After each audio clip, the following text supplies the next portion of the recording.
घट पवित्रतेचा मांगल्याचा स्थापुनी नवरात्रीत करूया आई जगदंबेचा जागर। 9 दिवसांचे 9 रंग दाविती देवीची विविध रूपे। या विविध रूपांना स्मरून करूया नारी शक्तीचा आदर। नमस्कार मंडळी, येत्या 15 ऑक्टोबर रोजी घटस्थापना आहे आणि 24 ऑक्टोबर रोजी दसरा आहे। या 9 ते 10 दिवसांच्या कालावधीमध्ये आपण नवरात्र उत्सव साजरा करत असतो। मग घरातील स्त्री असो, पुरुष असो किंवा मग छोटी मुलं सुद्धा असोत, प्रत्येकाला या नवरात्र उत्सवामध्ये सहभागी व्हायचं असतं आणि बरेचशा पूजा अर्चा सेवा ज्या आहेत त्या करायच्या असतात। तर आजच्या व्हिडिओमध्ये आपण शारदीय नवरात्रीचे काही नियम आहेत जे की घरातील स्त्री पुरुष आणि प्रत्येक व्यक्तीने पाळायला हवेत असे कोणते नियम आहेत ते बघणार आहोत। जर हे नियम आपण पाळत असाल तर या नियमांच्या पालनामुळे आपण जे 9 दिवसांचं व्रत करणार आहोत त्या व्रताचं संपूर्ण फळ आपल्याला मिळण्यास मदत होईल। तर चला लगेचच व्हिडिओला सुरुवात करूया। तत्पूर्वी जर तुम्ही माझा आवाज पहिल्यांदा ऐकत असाल तर चॅनलला सबस्क्राईब करायला विसरू नका। व्हिडिओ आवडला तर लाईक आणि शेअर देखील करा। आणि हो, एक गोष्ट अजिबात विसरू नका, ती म्हणजे आपल्या कुलदेवीचे नाव कमेंट बॉक्समध्ये नक्की लिहा। येत्या 15 ऑक्टोबरपासून शारदीय नवरात्रीला सुरुवात होत आहे। या नवरात्रीच्या वेळी आपण दुर्गा मातेच्या विविध रूपांची पूजा करत असतो।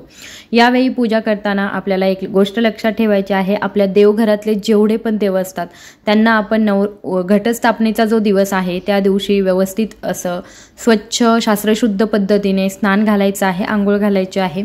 आणि त्याच्यानंतर हे देव जे आहे ते आपल्याला 9 दिवसांपर्यंत 9 ते 10 दिवसांचा जो कालावधी आहे त्या 9 ते 10 दिवसांपर्यंत एका जागेवरून हलवायचे नाहीत।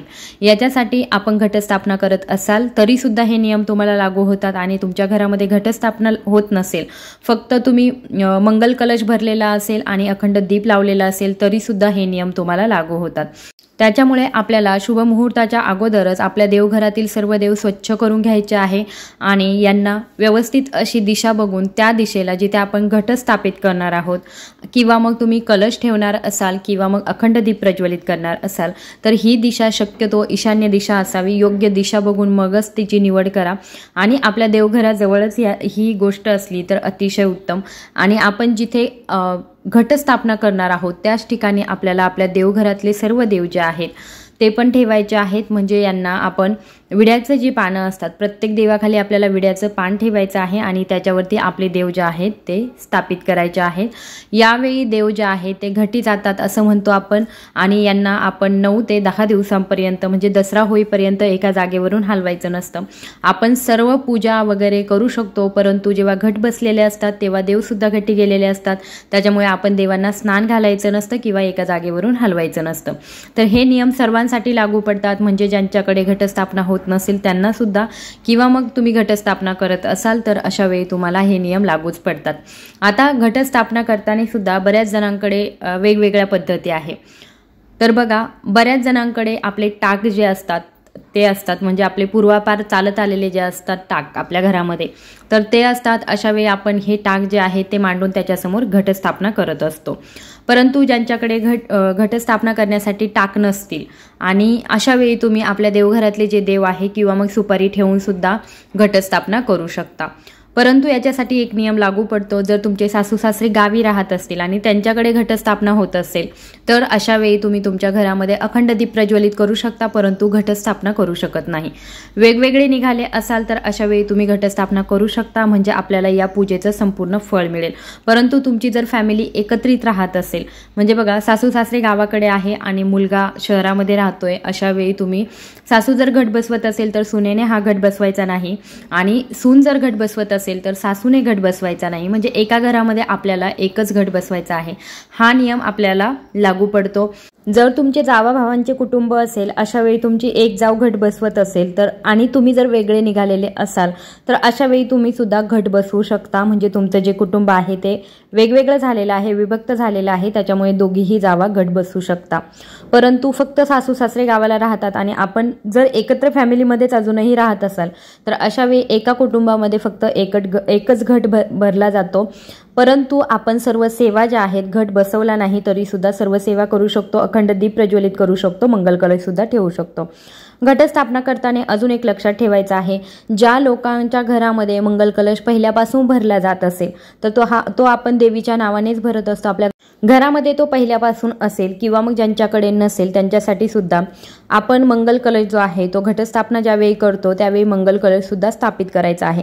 भलेही तुम्हाला तुमच्या घरामध्ये कायमचा मंगल कलश नको असेल तरी सुद्धा या 9 ते 10 दिवसांसाठी तुम्हाला मंगल कलश भरायचा आहे. आता बऱ्याच जणांचा असा प्रश्न येतो की आमच्याकडे ऑलरेडी आम्ही मंगल कलश भरतो, तर मग आम्ही घटस्थापनेच्या वेळी दुसरा अजून एक मंगल कलश भरायचा का? तर नाही, हाच मंगल कलश जो आहे तो स्वच्छ करायचा. हाच मंगल कलश आपण घटाच्या जवळ ठेवायचा आणि 9 दिवस ह्या मंगल कलशाला सुद्धा आपल्याला हलवायचं नाहीये किंवा मग स्वच्छ करायला घ्यायचा नाही. जसं की आपण घरामधला जो मंगल कलश आहे तो मंगळवारी म्हणा शुक्रवारी म्हणा अशा पद्धतीने त्यातलं पाणी बदलत असतो, पण हे 9 ते 10 दिवस आहेत म्हणजे दसऱ्यापर्यंत आपल्याला हा मंगल कलश सुद्धा घटस्थापना जिथे केलेली असेल तिथेच ठेवायचा आहे आणि त्याची पूजा अर्चा करायची आहे. तिसरा नियम आहे तो म्हणजे आपल्या घरातील देवांना आपण जर हलवायचं नाहीये किंवा मग काही करायचं नाहीये तर पूजा करू शकता का? तर हो, पूजा करू शकता. दसऱ्याच्या दिवशी जेव्हा आपली घट उठतात त्या दिवशी आपण आपल्या देवांना स्वच्छ करून मग दसऱ्याची पूजा जी आहे ती करायची आहे. त्याच्या अगोदर आपल्याला देवांना स्वच्छ करायचं नाही, पण पूजा मात्र आपण रेग्युलर करायची आहे. पुढचा नियम असा आहे की नवरात्रीमध्ये आपण कांदा लसूण पूर्णतः वर्ज्य ठेवावा. या काळामध्ये जे लोक उपवास करतात त्यांनी तर धान्य आणि मिठाचं सेवन करायचं नसतं. ज्यांना मिठाशिवाय जमणं शक्य नसेल अशा व्यक्तींनी सैंधव मिठाचा उपयोग केला तर चालू शकतं. उपवास करणाऱ्या व्यक्तीने किंवा मग जोपर्यंत आपल्या घरामध्ये घट आहे त्या संपूर्ण कुटुंबाने कोणाचीही निंदा करू नये, वाईट विचार करू नये. उपवासाच्या काळामध्ये नेहमी सकारात्मक विचार करावेत. 9 दिवस दुर्गा सप्तशतीचा पाठ करावा आणि दुर्गा मातेला आपण गोडधोड पदार्थांचा नैवेद्य सुद्धा दाखवायचा आहे.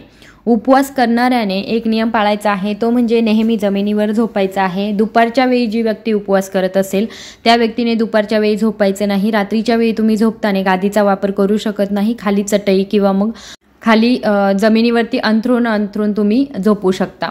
त्याचबरोबर दुपारच्या वेळी आपल्याला झोपायचं नाही. उपवास करणाऱ्यांनी उपवास काळामध्ये नखे किंवा केस कापायचे नाही आणि त्याचबरोबर पुरुषांनी दाढीही करायची नाही.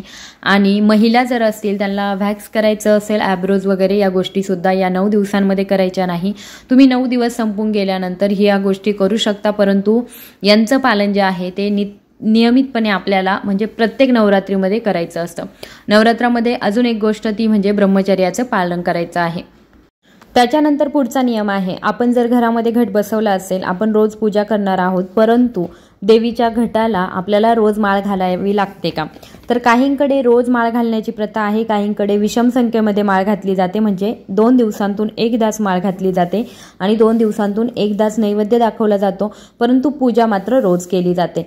जर तुमच्याकडे असा नियम असेल की तुम्हाला तुमच्या घरी रोज माळ घातली जात असेल तर अशा वेळी आपला एक चॅनलवरती व्हिडिओ आहे की कोणत्या दिवशी कोणती माळ घालायची आहे, त्याच्यानुसार तुम्ही माळी घालू शकता. जर शक्य नसेल, ऋतूनुसार जर तुम्हाला अशा माळी मिळत नसतील तर अशा वेळी तुम्ही फक्त फुलांची माळ घातली तरी सुद्धा चालेल.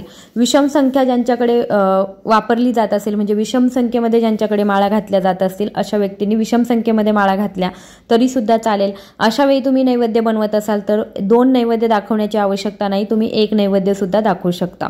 त्याच्यानंतर बऱ्याच जणांचा असा प्रश्न पडतो की आपण घट जो ठेवलेला असतो म्हणजे आपण काय करतो, माती घेतो, मातीमध्ये 9 धान्य 7 धान्य किंवा मग 5 धान्य घेतो, हे मातीमध्ये पसरवतो आणि याच्यावरती आपला घट जो आहे तो विराजमान करतो. आता या घटामध्ये आपल्याला रोज पाणी घालायचं आहे का असा प्रश्न बऱ्याच जणांना पडतो, परंतु आपल्या बघा जास्त पाणी जर झालं तरी सुद्धा आपलं जे उगवणारं धान्य असतं ते खराब होण्याची शक्यता असते, पिवळं पडतं किंवा मग उगवत नाही. याच्यामुळे जेवढं पाणी आवश्यक आहे तेवढंच तुम्ही घालायचं आहे. जर तुम्ही पहिल्या दिवशी पाणी घातलेलं आहे, दुसऱ्या दिवशी तुम्हाला असं वाटलं की हो हे पाणी पूर्ण झिरपलं, आता आपल्याला पाणी घालण्याची आवश्यकता आहे, तरच तुम्ही ते घाला.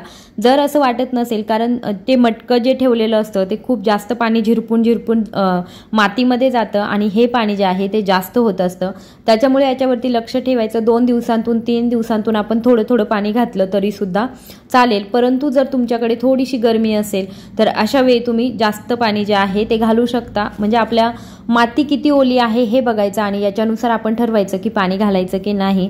असा नियम नाही आहे की घटाला तुम्ही रोज पाणी घातलंच पाहिजे किंवा मग रोज तुम्ही थोडं घातलं तरी सुद्धा चालेल.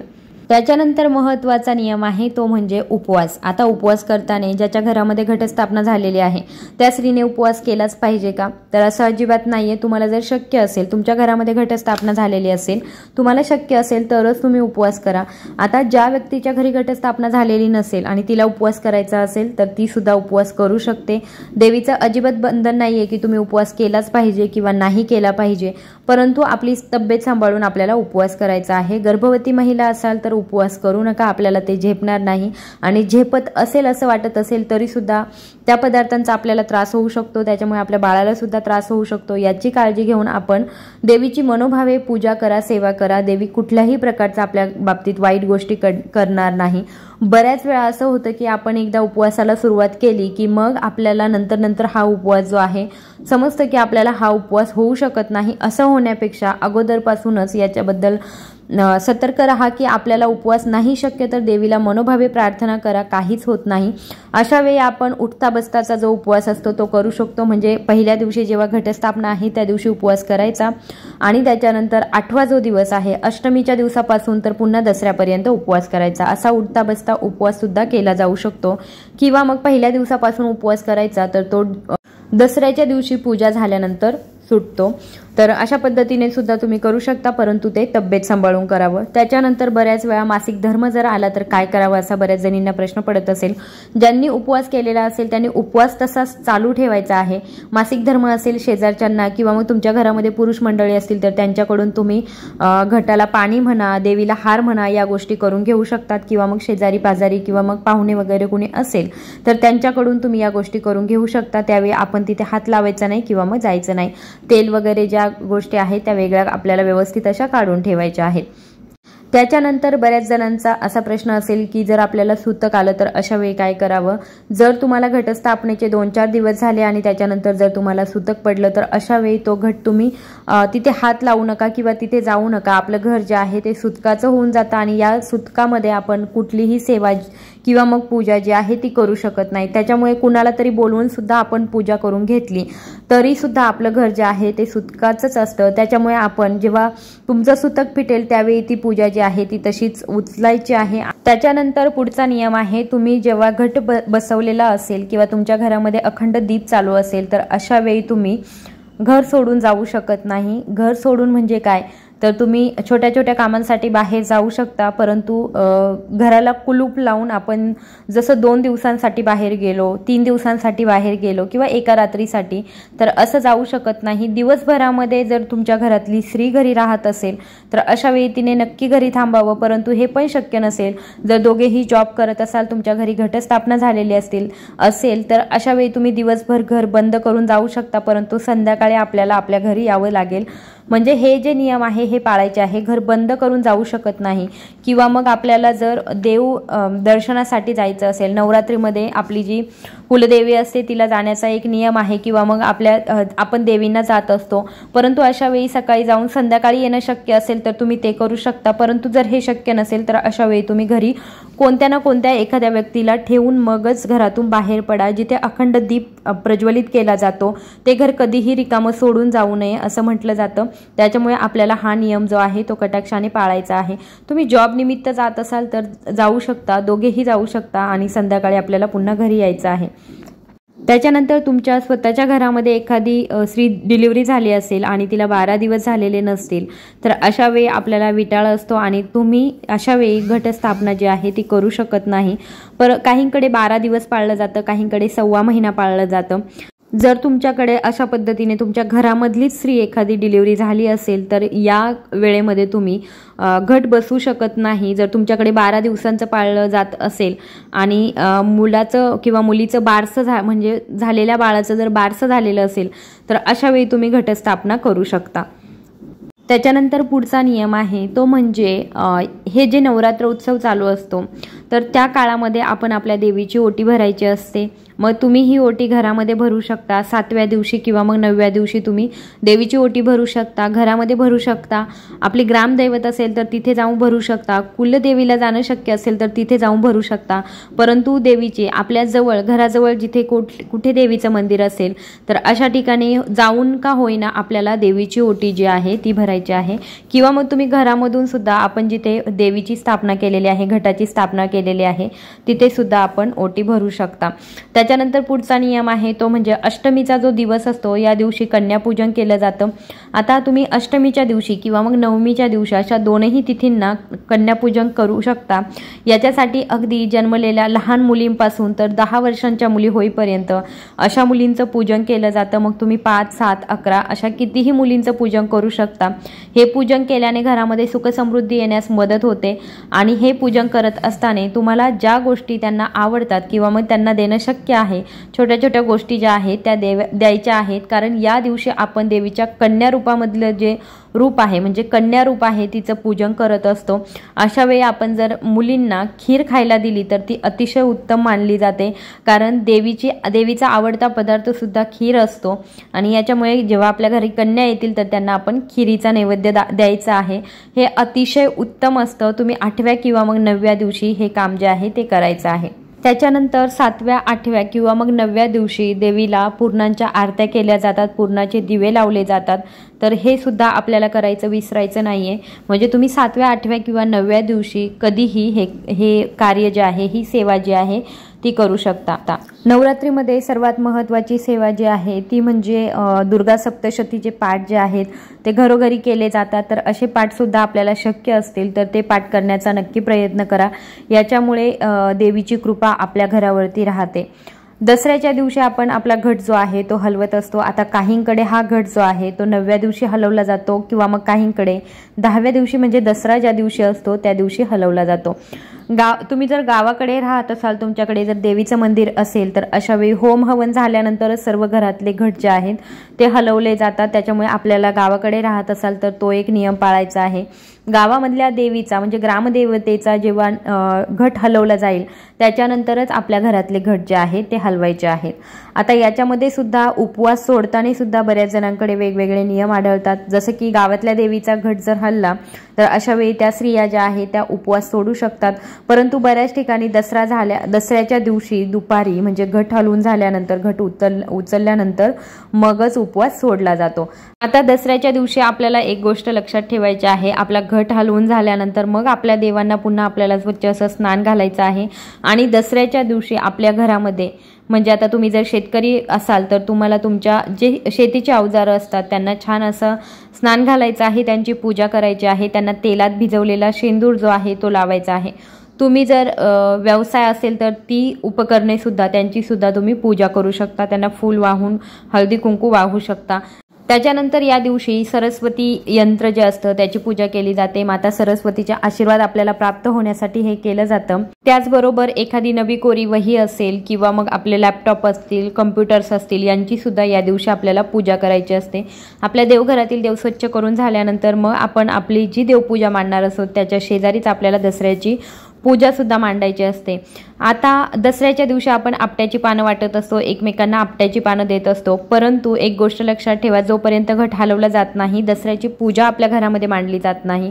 त्याच्या अगोदर आपण दसऱ्यासाठी आपट्याची जी पानं जी आहेत ती तोडून आणू शकत नाही। जर तुम्ही स्वतः तोडण्यासाठी जात असाल तर बघा आपल्याला आपली दसऱ्याची पूजा जी आहे ती सकाळच्या वेळी होत असते, म्हणजे 12-1च्या दरम्यान तर पूर्ण होते।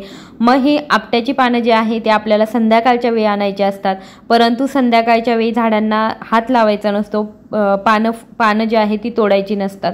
तर अशा वेळी तुम्ही जरा 3-4च्या दरम्यान हे काम केलं तर अतिशय उत्तम राहील। परंतु जेव्हा तुम्ही तोडायला जाल त्यावेळी आपट्याचं जे झाड आहे त्याची क्षमायाचना करा आणि मगच ही झाडाची पानं जी आहेत ती तोडा। त्याच्यानंतर जेवढी तुम्हाला पाहिजे असतील तेवढीच झाडाची पानं जी आहे ती तोडण्याचा प्रयत्न करा। कारण अशा वेळी बऱ्याच वेळा असं होतं की आपट्याच्या फांद्या तोडल्या जातात आणि त्या उगीचच वेस्ट जात असतात। आणि याच्यामुळे आपट्याचं झाड जे आहे ते सुद्धा कमी होतं आणि कुठेतरी नैसर्गिक हानी जी आहे ती होत असते। जर तुम्ही तुमच्या म्हणजे पूजेचं साहित्य जिथून घेता किंवा फुलं वगैरे घेता तर तिथून तुम्ही आपट्याची पानं आणणार असाल तरीसुद्धा आपल्या घरामधली जोपर्यंत पूजा होत नाही सकाळची दसऱ्याची तोपर्यंत आपण ही पानं जी आहे ती आणायची नाही। ज्यावेळी आपला म्हणजे हे काम पुरुषाने करायचं आहे, आपट्याची पानं पुरुष आणायला गेल्यानंतर त्याला ओवाळायचं आणि मगच आपण त्या व्यक्तीला घरामध्ये घ्यायचं आहे। तुम्ही आणखी एक काम करू शकता ते म्हणजे मारुतीरायाच्या मंदिरामध्ये आपट्याची पानं घेऊन आपल्याला मारुतीरायाच्या मंदिरामध्ये जायचं आहे। त्याच्यानंतर त्यांना थोडंसं तेल वाहायचं आहे। तेल वाहायचं म्हणजे काय तर एक तेलाचा दिवा सुद्धा तुम्ही लावू शकता, तिथे एखादा दिवा प्रज्वलित असेल तर त्याच्यामध्ये तुम्ही तेल सुद्धा टाकू शकता, परंतु मूर्तीवरती तेल टाकायचं नाही। आणि याच्यानंतर बघा ही पानं जी आहे तिथे आपण मारुतीरायांना पानं जी आहे ती ठेवायची आहे। त्याच्यानंतर घरी यायचं, याच्यानंतर आपल्या घरातल्या स्त्रीने पुरुषाला ओवाळायचं आणि मगच घरामध्ये घ्यायचं आहे। आपट्याची पानं ओवाळल्याशिवाय घरामध्ये घ्यायची नाहीत। त्याचबरोबर या दिवशी आपल्याला आपली जमीन जी असते म्हणजे भूमाता जी आहे तिला सुद्धा नैवेद्य दाखवायचा आहे। आणि हा नैवेद्य दाखवताना बघा घरामध्ये आपल्या जो नैवेद्य बनवला जाईल, आता दसऱ्याच्या दिवशी भरपूर जणांच्याकडे पुरणपोळी बनवली जाते किंवा काहींकडे खीरपुरी बनवली जाते, असा जो काही नैवेद्य तुम्ही बनवत असाल तर हा नैवेद्य जो आहे तो आपल्या शेतामध्ये किंवा जमिनीमध्ये थोडासा खड्डा घेऊन आपल्याला देवीला दाखवून त्याच्यानंतर भूमातेला आपल्याला दाखवायचा असतो। याच्यामुळे काय होतं की जमिनीमध्ये जे पण कीटक असतात, अगदी छोटे छोटे कीटक बघा मुंगी असेल तर असे जे कीटक असतात त्यांना खाण्यासाठी सुद्धा हा नैवेद्य जो आहे तो भरपूर दिवस पुरतो।